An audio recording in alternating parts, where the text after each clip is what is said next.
আসসালামু আলাইকুম রহমতুল্লাহি আবরাকাতু। বন্ধুরা, আপনারা সবাই কেমন আছেন? আমার আজকের দুপুরের রান্নাগুলো কমপ্লিট। আমি আজকে কি রান্না করেছি আপনারা দেখতেই পাচ্ছেন। আলু, পেঁপে দিয়ে ইলিশ মাছ, টমেটো দিয়েছি। কালারটা কেমন হয়েছে আমাকে জানাবেন।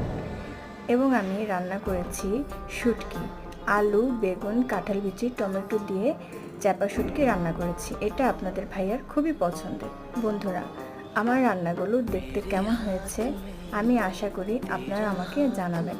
আপনাদের জানানোটা আমার জন্য খুবই আনন্দদায়ক। তরকারি রান্না কমপ্লিট হয়ে গেছে।